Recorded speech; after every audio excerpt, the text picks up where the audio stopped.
Hello, everybody. My name is Professor Rich. It's good to see everybody, and today I'm going to be correcting your homework. The homework assignment was, what's your favorite grammar point? And I asked you to talk for 2 to 3 minutes about your favorite grammar point in English. You should say when you learnt it, give an example, and explain why you like it. So, let's take a look at that. We have Elena Anisimova in the chat, but I don't think I got homework from you, Elena. Is that right? I have homework from Anouat, Daisy, Elena. Oh, I do. Julia, Manuel, Pavia, and Vladimir. All right, let's get on with this then. So, the first person. Who's the first person going to be? Let's go. Hello everyone. Today I'd like to share with you one of my favorite grammar points in the English language. It's just 3 syllables, but it can be incredibly useful in a variety of situations. It is the suffix ish, ish. Let me show you how it works. First and foremost, as a child, I learned how to use the suffix ish to indicate nationality or origin.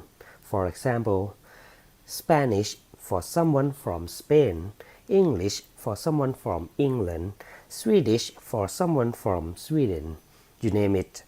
But recently, I've come to realize that in spoken English, we can use ish to indicate approximation, meaning somewhat or kind of. For example, I'll pick you up at 7-ish. That means around that time without being exact.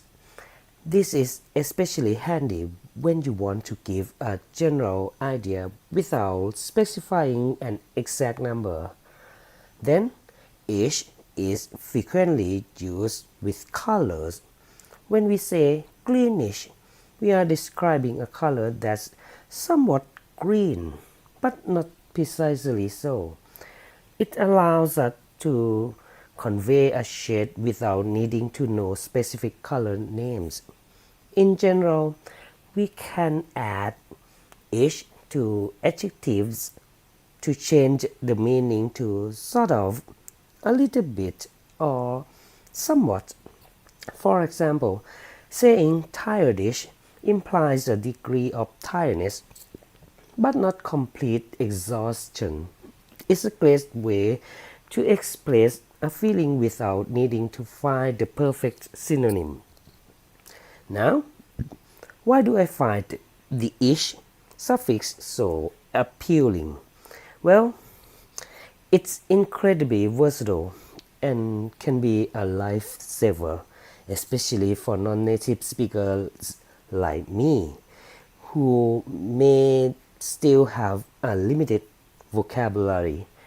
It allows for clear communication even when exact words may not immediately come to mind. In conclusion, the ish suffix is a valuable tool in the English language.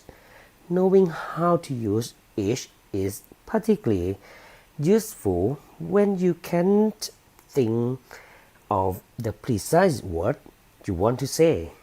So, next time you find yourself in a situation where the exact vocabulary eludes you, remember the power of ish.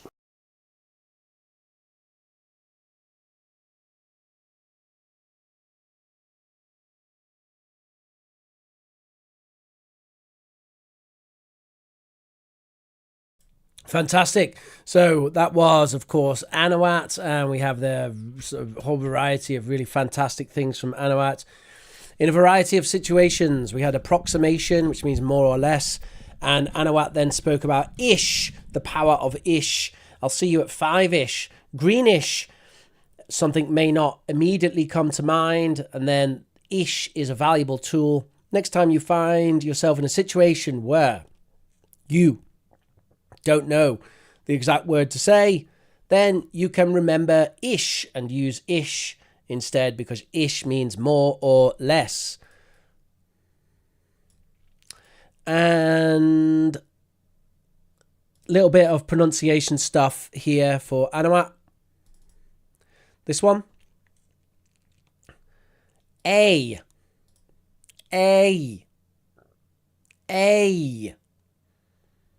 Shade. A. Shade.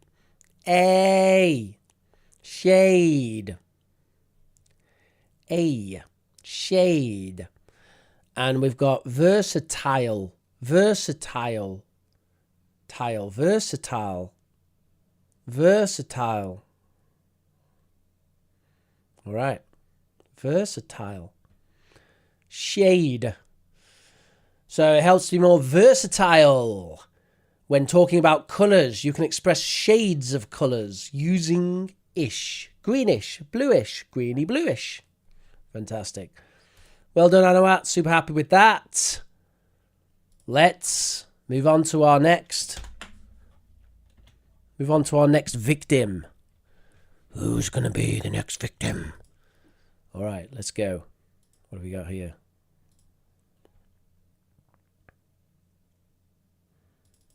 Let me dive into the topic of the grammar forms, in which the simple past, if I may single out, is my preferred one. It is probably true to say that the simple past is by and large one of the most popular grammar forms. Nobody would dispute the fact that the 12 tenses are widely accepted as a linguistic and broader perspective and apply it in many ways all the times. In the corridor of time somewhere in the past, I have learned it through the social media platform, where we have unfettered access to the world's information, if my memory serves me right. From my perspective, it is designed to use for the best storytelling, and I consider it the most popular one at the same time. I would like to share one scenario, if I may. As a shopping spree and bargaining hunter, I strolled through the bustling aisle of the shopping mall one sunny afternoon. By chance, I bumped into Sarah, my old school classmate from the university, whom I haven't seen for the donkey years. I consider her as my camaraderie, and we both share the same passion for an insatiable success of hunger. In addition, we both got on like a house on fire in our old school days. Indeed, we both are abuzz with excitement. We exchange excited ways and close the distance between us. After an initial pleasantries, we found ourselves engrossed in a heartfelt conversation amidst the mall's background noise and buzz. She bothered at her feelings and shared me about her 2-year toxic relationship with the narcissist and breakup. Suffice is to say that she is now footloose and fancy-free, and she has a mind of her own. After our heartfelt conversation, we both parted ways happily.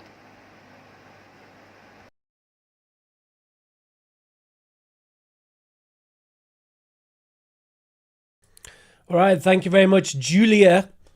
Excuse me. Thank you very much, Julia. I'm going to pick on you, though, on connected speech. So I think I mentioned connected speech for you previously. It's definitely an area for you to work on, and I'm going to give you some examples of that in a minute. First, let's look at some excellent language you used. You have excellent vocabulary, you know that. You used a lot of excellent vocabulary. I just got some phrases at the end that were very good. Initial pleasantries, have a mind of one's own, and part ways happily. Fantastic. And I only listened to the last 15, 20 seconds of that looking for vocabulary. Let's talk about connected speech. This is something that you need to work on.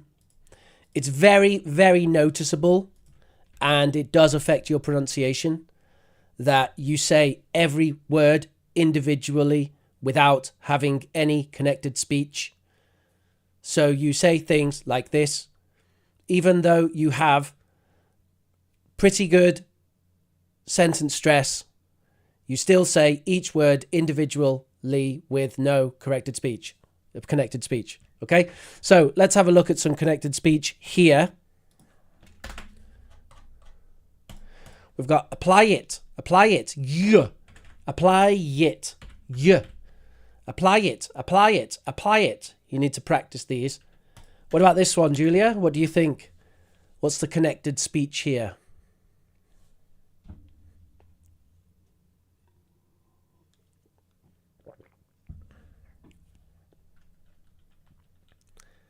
Access. Further access. That's right, well done. Further access. Next.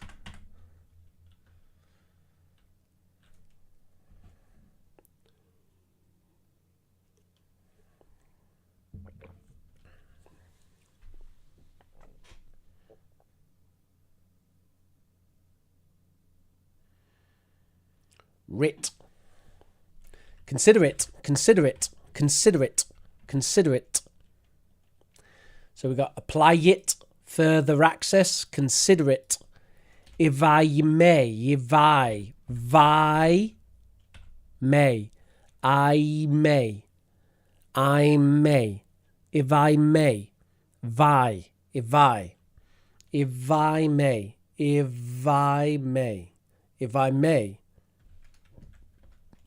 my old, her as my friend, her as my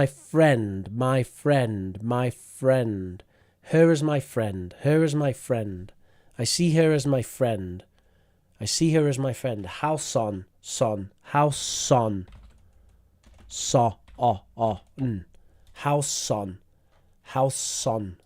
house on.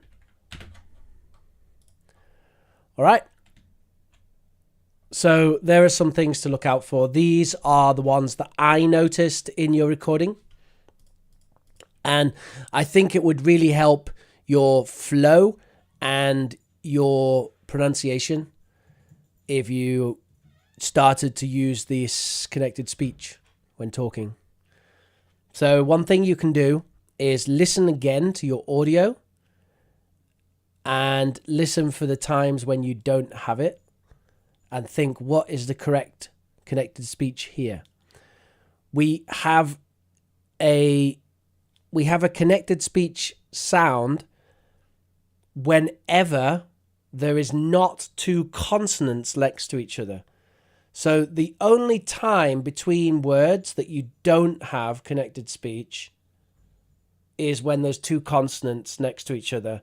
And even then, you can still have connected speech because the two consonants sometimes will go together and combine or change to become something else.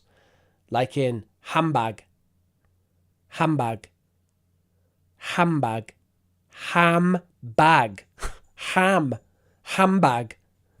We say handbag with an sound. And that's because the d, b all come together. The d, b come together.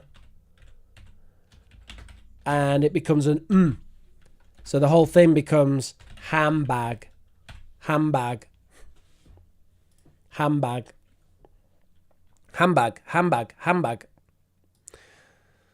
So just look out for it and get better at it. And I think it'll really help with your flow. All right, let's move on to our next person. Who's next? Gordillo. Let's go. Good morning, good afternoon, good evening, everyone. The homework for today is talking about our favorite tense of English. Our favorite tense of English. Present, present continuous, the present perfect, the present perfect continuous, and so on. It depends on the situation. You are writing. I love writing. I make a lot of mistakes, but I love writing. Then you need, for example, for a change, you need to use the present. For example, talking about the charismatic leader, is the charismatic style of leader involves a type of person who tends to the risk taking, yet strategic and can confidently make quick high performance decision. It's the present. But you are going to talking about something to other person, you need to use the past. The past simple, the past perfect, and the past perfect continuous. For example, in 1920, in 1922, for example, Albert Einstein said that person who had never made a mistake, never had tried something new. And on the other hand, for example, you are telling us, for example, talking about a trip, I told you, I tell you, for example, in 2017, in October, I had booked a trip in advance. I have always traveled alone. I used to do it. For example, my tour will get started in Madrid and will finish in Santiago in order to get trip to come back home. The next day, I got up early. The night before, I had decided to make a stop for having lunch in Salamanca and will carry on to León. There, I will stay the night. And it is the modal verb. For example, if you are describing a film, for example, the film is set at the time of Thanksgiving during the 1990s. The plot was focused between two stars. First, Charlie wanted to earn money in order to pay a trip home and Christmas. He saw and on the notice board at the school is always the past. So, for share, the present, and for report, inform, or maybe give a conversation with the friend, the peer, you need to use the past. Okay, thank you very much, and see you soon. All right, fantastic. Thank you very much, Manuel. I'm very happy that you've started to speak a bit slower in the recordings because I really think it has improved the ability of other students to understand what you're saying. So that's absolutely fantastic. Got some great language there. Charismatic leader, high performance decision. We had a problem with some pronunciation. For example, this one. A. Favorite. Favorite. Not favorite. Favorite. Okay? And then a bit of Spanglish. C-U-R.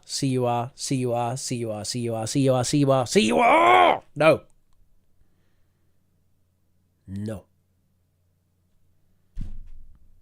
If you use C-U-R again, I will. I don't know.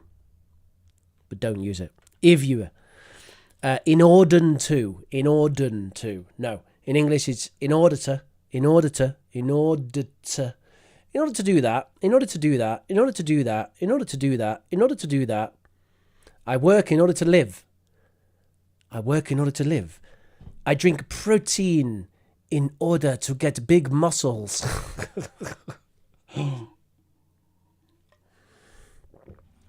I work in order to live. I have a fiance in order to be super happy. I decided to make stop in Salamanca. Okay, it was all right. You just throw in an make a stop. It's fine. Make a stop in Salamanca. I think this is a bit of a Spanish expression, but it works. If you're going to talk about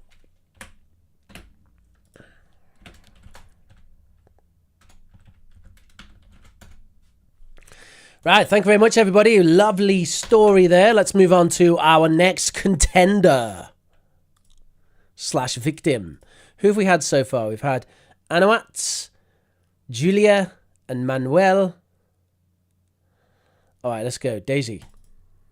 Grandma, I hate grandma. Which have you heard the response when asking your students to talk about their favorite grandma point?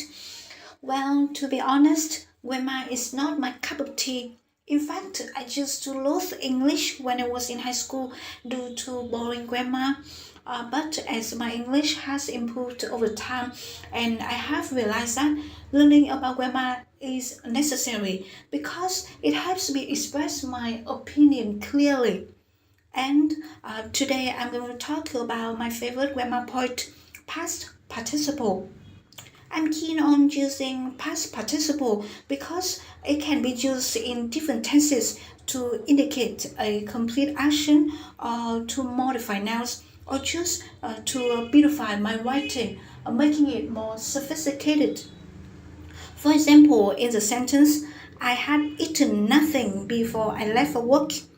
In this sentence, the word eaten is a past participle that shows a complete action in the past perfect tense. Another example of using past participle is in the passive voice. For example, the cookie was eaten by my sister. Here, the word eaten is used to emphasize the action done by my sister. Moreover, past participle can be used as adjective to modify nouns. For example, the half-eaten cookie was dumped in the trash can. Here in this example, the word eaten is adjective that shows the result of an action that happened in the past.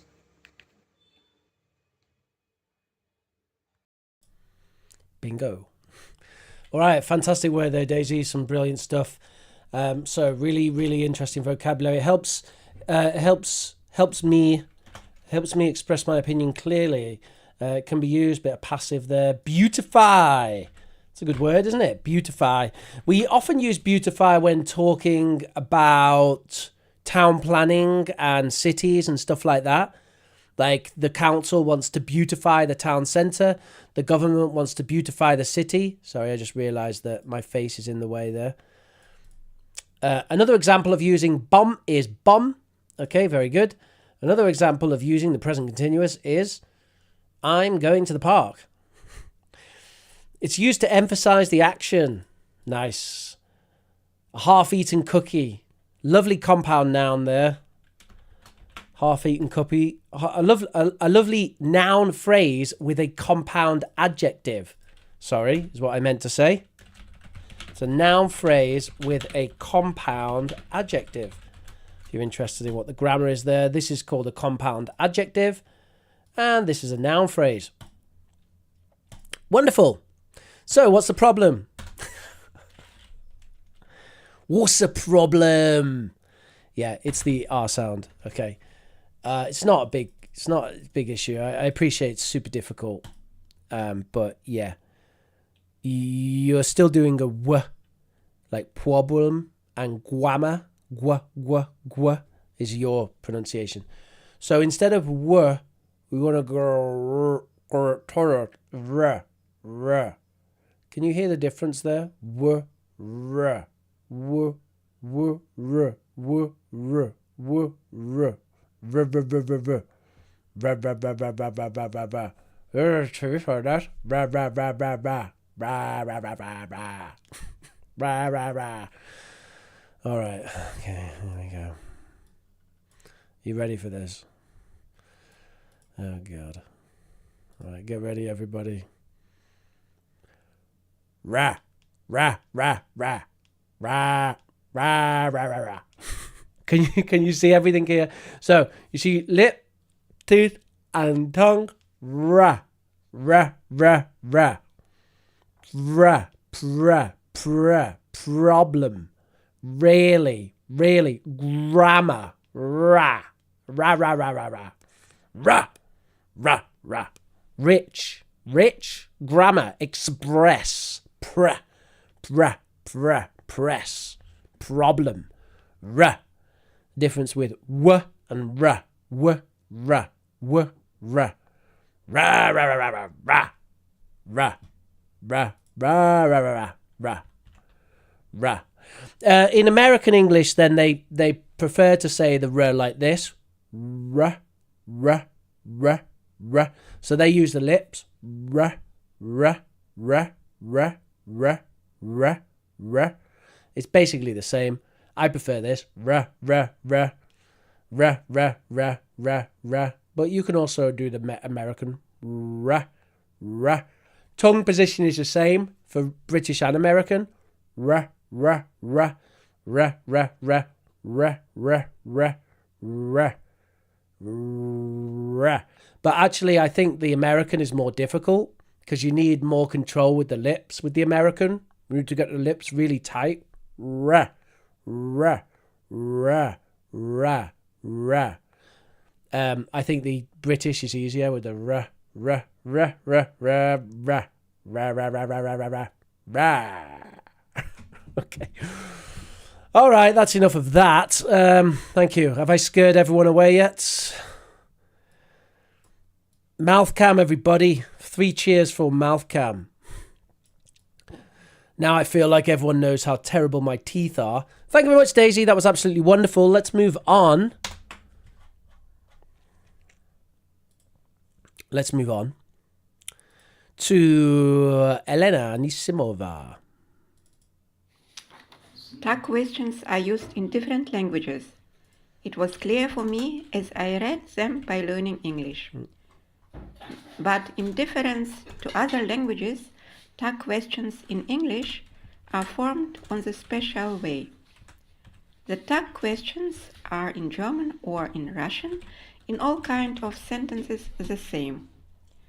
Stimmt das? Nicht wahr? In German, nie takli or takvis in Russian. Just about 5 years ago, I learned by attending an English course that tag questions can be positive or negative. It depends on the positive or negative statement that comes before an addition.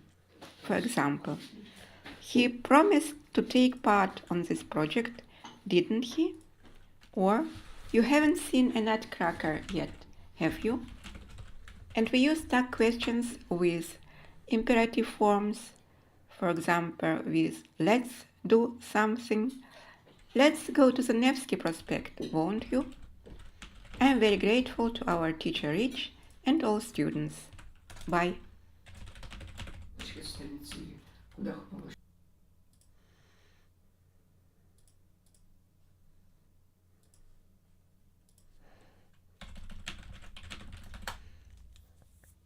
Right. Fantastic, Elena. That's a really interesting grammar point as well about the tag questions. So let's talk a bit about some correction. First of all, take part on. It's take part in.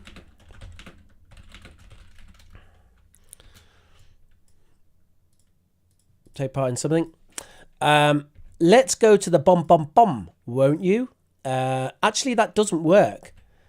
And let's go actually doesn't work for a tag question. I don't think there's any way of saying that. Like, let's go for a coffee. You can't really do a tag question with that.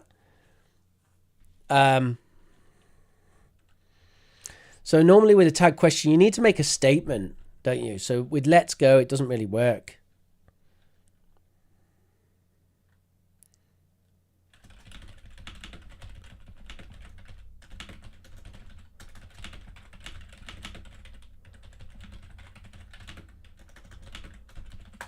We should have a coffee, shouldn't we? We need a coffee, don't we? Something like that. And then the big thing that I noticed was this, which is pronunciation of voiced consonants at the end of words. So you were saying tak, tak, tak, tak, right? Which sounds a bit like this. If you say tak, tak, tak, sounds like that, right? So you need more of a g, tag, tag, g, g, g, tag, tag, tag, tag. Watch it for all of the words with G at the end. Dog, tag, bag, leg, right? G, g. Dog, tag, bag, leg. And after you practice that, then you should check all of your voiced consonants, right? So, bad, not bad, bad, not bad, bad, bad, but bad, d, d, bad, bad, bad, bad. Dog, bad, dog, bad, not bad, not bad, bad, dog, bad. All of your voice consonants. 5, v, v, v, v, 5, not 5, but 5. V. Voiced consonants at the end. So check your voiced consonants at the end of words. Wonderful. Thank you very much, Elena. Always a pleasure. Pavia. Talking about my favorite grammar point, I'd surely say it is ellipses in comparison, which I think I've learned in my 4th or 5th grade. I'm not so sure about that. It is that when we are making comparison, especially with structures like as, as, or more, than. I understand that you didn't understand anything, so I am making my point, and surely I'll explain it. Okay, let's continue. Ellipsis allows us to omit the repeated elements to make the sentence more concise. The idea is that the omitted words are understood from the context of comparison. For example, she can run faster than I. In this sentence, than I implies than I can run. The words can run are omitted because they are understood in the context of comparison itself. Okay, let's move on to the second example. He's as tall as his brother. As tall as his brother implies as tall as his brother is tall. The second occurrence of is tall is omitted for brevity. Therefore, the important and attractive feature of ellipses in comparison is that it can help to avoid redundancy and make sentences more efficient. We may feel that this grammatical point is nothing when we compare it with other grammatical points, but this is a prominent part for adding a rhythmic effect and natural flow to the conversation. Moreover, I think we can find that it is more time saving too.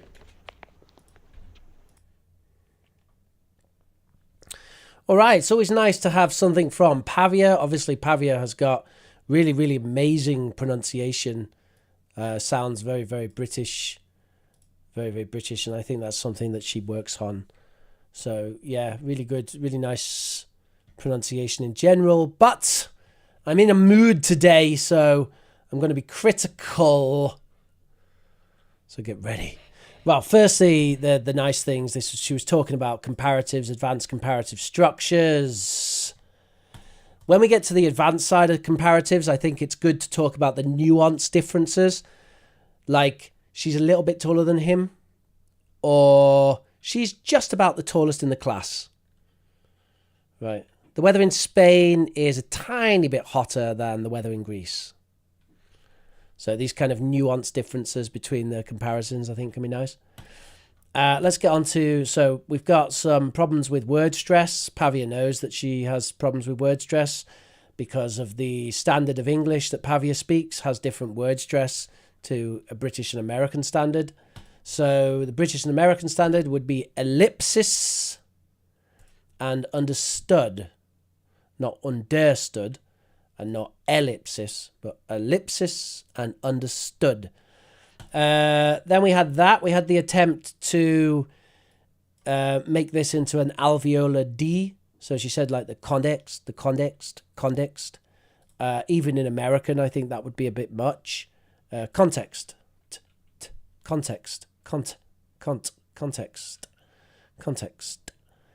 We wouldn't glottalize that, and we wouldn't D it either. Context. Even with the Americans, context. I think even the Americans would use the context. And surely I'll explain it. Yeah, it doesn't quite sound natural, that. Surely you'll do it. Surely. When we use surely in English, we don't use it to mean definitely. That's not how we use surely. We use surely to mean like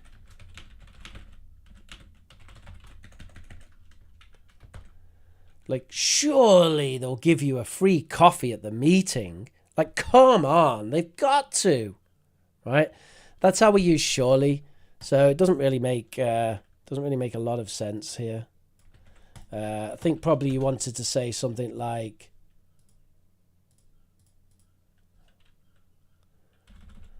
maybe you wanted to say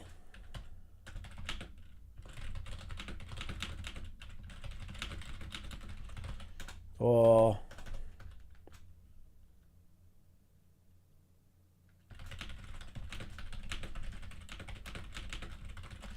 something like that. Or maybe when you said surely, you wanted to say that your explanation would be really good. Oh. So maybe you wanted to say, I'll do my best to explain it.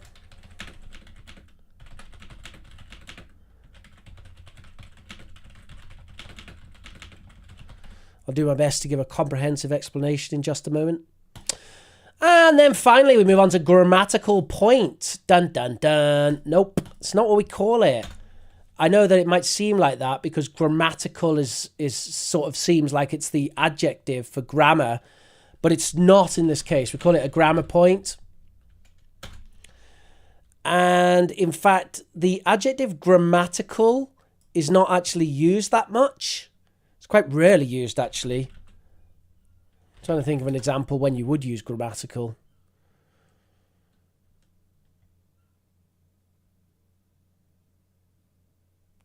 Like the grammatical position, grammatical function of something.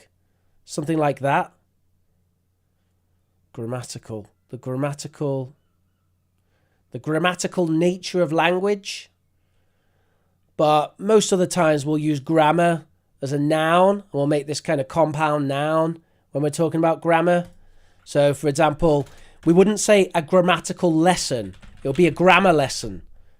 Because a grammatical lesson sounds like you're talking about the lesson being a grammar thing. But actually what we're saying is the subject of the lesson is grammar. So it's a grammar lesson. It's a grammar point. The lesson itself is not grammatical, right? A sentence is grammatical. Language rules are grammatical. Language is grammatical.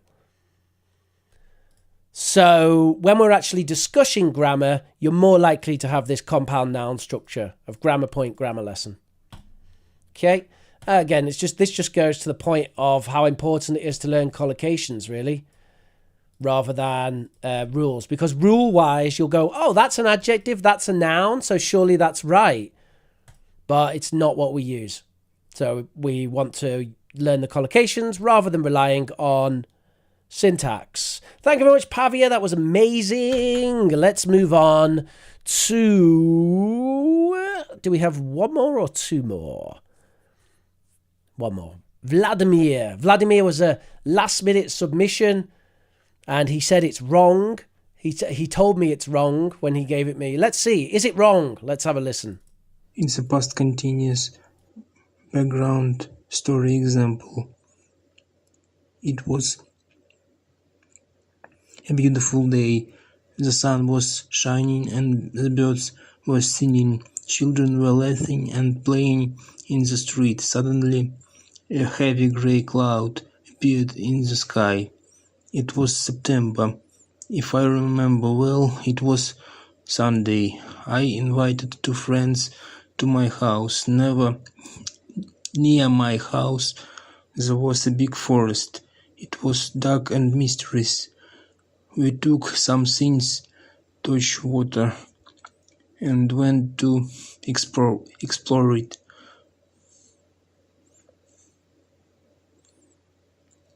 We also took my dog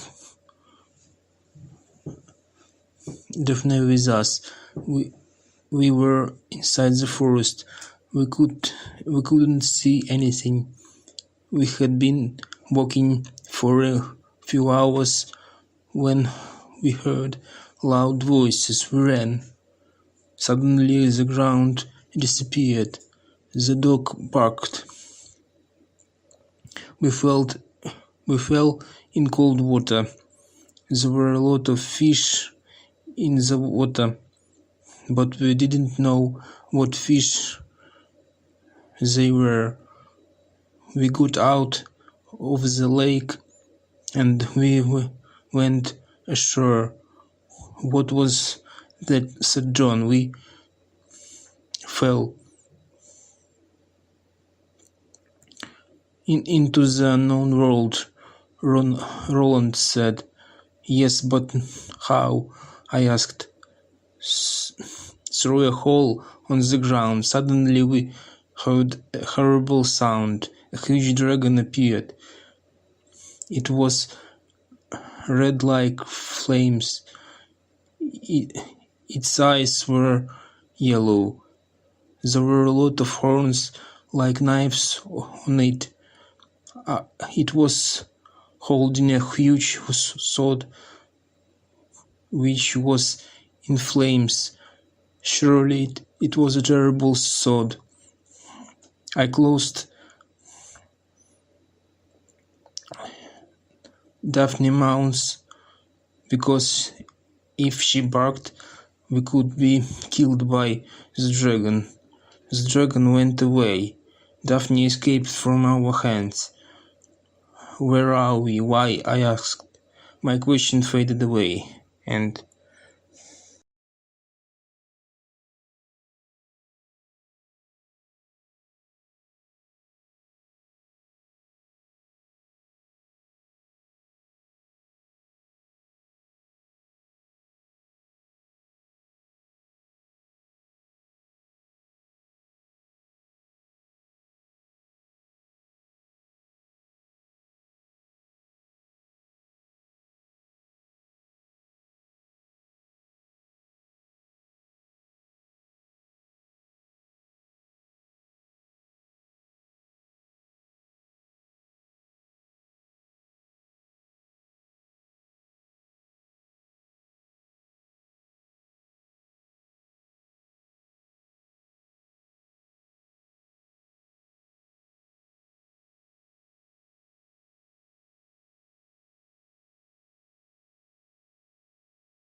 Oh, Jesus. It's one of those days, isn't it?